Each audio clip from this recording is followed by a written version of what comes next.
Better 808s. In this video, I'm going to share some tips on how to choose the proper 808s, make them sound better, and how to get creative with some 808 lights, effects, and stuff we can add. If that sounds interesting, stick around and let's dive into it. Starting from the beginning, which is the right samples, and we have a video on the channel covering finding good samples for beginners. If you are interested in that, go check it out. If you don't have some nice samples to choose from to follow these tips, go to samplefocus.com now, use your free credits and download some amazing 808s. So we have this drum kit, we have this melody, and we have these chords.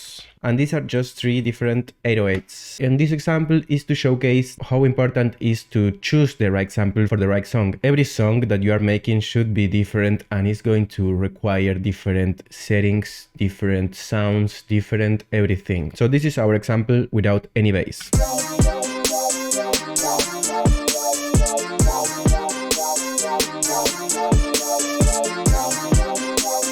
Sounds weird, but it is what it is. I didn't cook with this one. It has like somehow aggressive drums, but it is mellow. It is mellow. These melodies are mellow.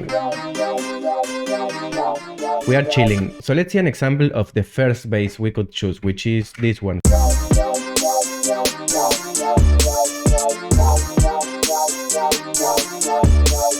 It's not terrible, but this sample is very short. It's a very short 808. It could work on other settings, but the chords are so long and the bass is so short, it doesn't feel right. So let's try the next one.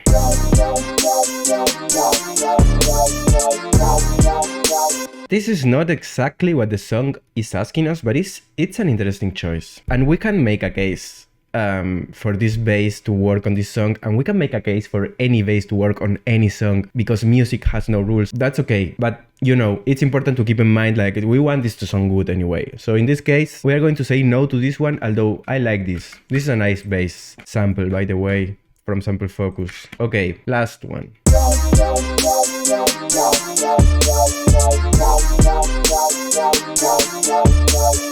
Now, I'm not saying this is better than the last one. I am already seeing people, that other one was better. Maybe, but this is more safe. This 808 is complementing with the rest of our elements, talking about melody and the chords. They work together. This bass is providing the soft that these sounds don't have.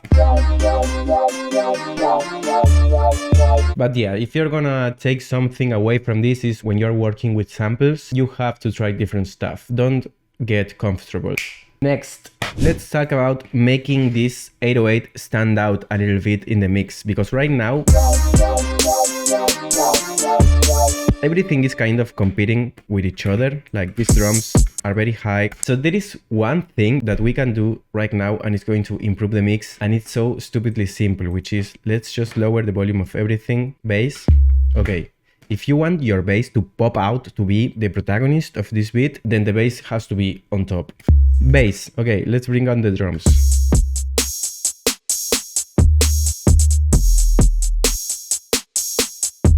Drums are good in this level, but the bass is present, the bass is where it should be. Now, let's bring these sounds.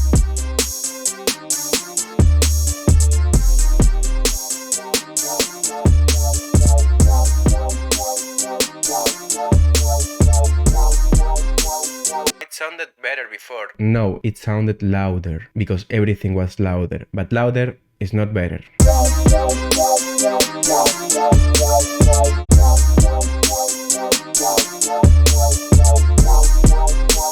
This mix that we have here, this clean mix, this is what the mastering is going to improve. I can't stress enough how important EQ is. And in this case, yeah, we can do some EQ to the bass, but that's not what I mean. I mean doing EQ to everything else, because the best way to make this bass pop out is to take the frequencies that we like from the bass out of the sounds that are not the bass. Let me show you. If you throw an EQ8, you can just open it with this little arrow. We're interested in this sound here, the before 100, a little bit after 100. That's where the magic is, at least for this sample. So we are not going to do EQ on the bass, at least for now. Chords.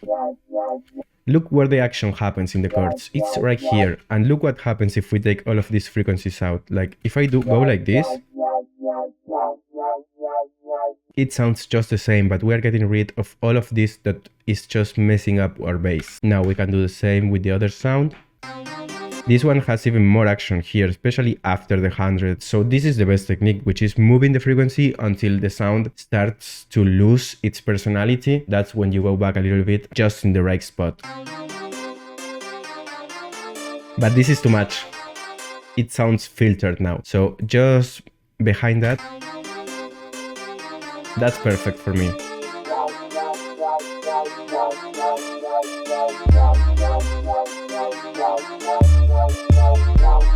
See how the bass is breathing better now? Now do the same with the drums, for example, snare.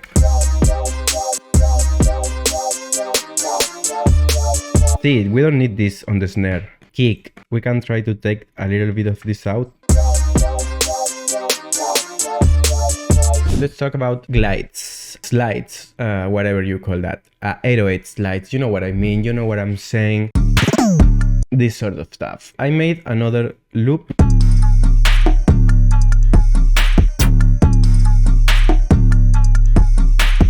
It's interesting to me how many people get stuck in like trying to find out how this producer makes this type of glide, and they spend hours trying to find out, looking for answers, instead of spending that time experimenting and finding your own glides. Like, I get it, but it's so fun to do. Like, you spend like 2 hours making that, and you're going to learn how to do that on every song. But yeah, let's see how we can make a slide for this beat.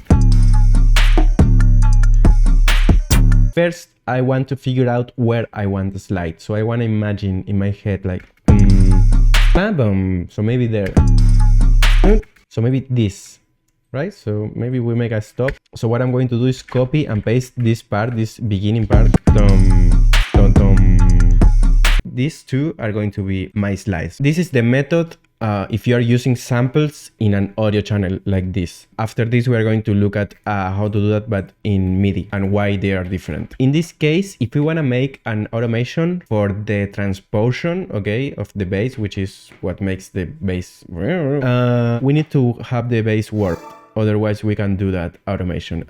Because I'm in Ableton 12, the automations are here. I always forget, like I have to Google where that is, and you just go here to clip transposition. If you have Ableton 11, these options are here in Ableton 11 or previous versions. But yeah, transposition, that's it. What's the first slide we can do? We go from 0 to an octave, okay, so 12. That sounds good already. We can make it even more. This works. It doesn't resolve, you know, it doesn't get to this octave. So it's nice to leave a little bit of this octave up so you hear the note. You can even make it more exaggerated or even more. But this doesn't sound as good to me. I think the sweet spot is here. Now, if neither one of these two convince you, if you hold Alt, camera died. If you hold Alt when you are on top of this automation thing, you can see the mouse gets like this curvy thing. We can move this and make some specific movements for the automation. For example, this is going to take longer, okay, to go up, and this is going to be quicker. So you can adjust this to your taste. We can even go higher. So for example, 2 octaves, which is 24.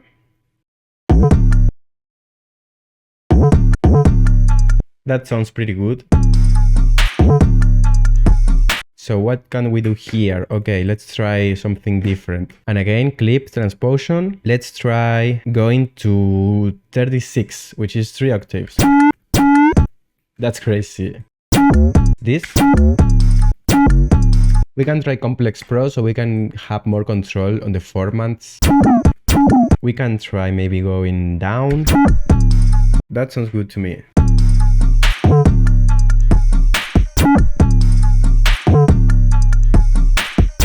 Maybe you want to try different types of glides. Maybe you want like, and for that it's going to be more comfortable to use. You can just throw this same sample into any sampler. In my case, it's an instrument rack, and I have this pattern. Similar to the other one, to be honest. But yeah, what I want to try here is to make some crazy notes here. Something like that. Not exactly though. Maybe this quicker. Maybe something like this.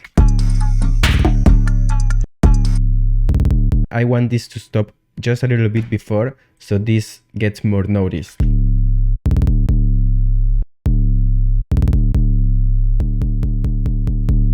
So to automate the transposition, in my case in the instrument rack, I just go to controls, transposition, show automation, and there we go. This is where I want to do the slides now. Let's try something similar to before. That sounds super interesting. Let's try going from 12 to 36.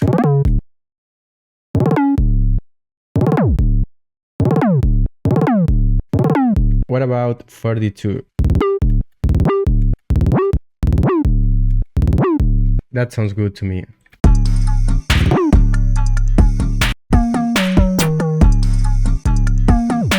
Now this is killing me because it's too short of a loop, so I'm going to make it longer and do a change. This here, we can make it happen here at the end, so we have more freshness.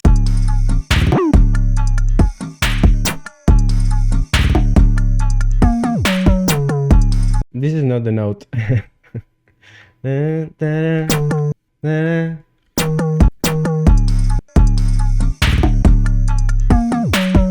Once we have this automation too, no matter what we have here, we can go crazy here, and it's going to prevail. If we change an octave here, so we can try to make like octave down. That sounds so good.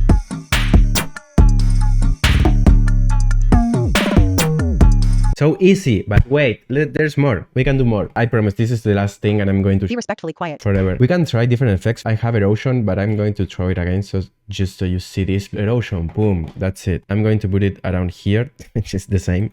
But I'm not going to let it on all the time. We are going to play with the automation of the on and off, for example, in the slides. And here we can play with when. And you can add other effects, maybe flanger.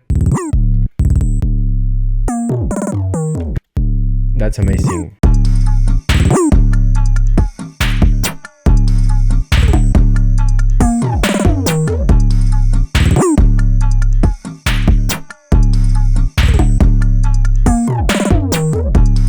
If you play with the rest of the elements of the song, like cutting this,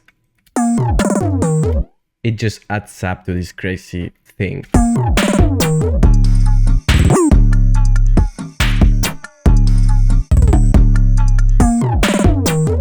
I mean, yeah, it took me like, what, 10 minutes? But try to use this as inspiration to do your own thing. And you can apply this same principle to anything. So I hope this was a helpful video. If it was, we appreciate a lot if you leave a like. That helps a lot the channel to get going and have more people come and see the content that we are making, which I think it's really cool. Be sure to check out the rest of our videos. We covered a lot of topics. And like I said before, samplefocus.com, you get 3 free credits every week to download 3 free samples, but you can upload your own samples and you get 4 credits for every sample that you upload. So that's why Sample Focus has such a big library of sounds uploaded by producers like you. It's just an amazing way to share. So yeah, thank you. Bye.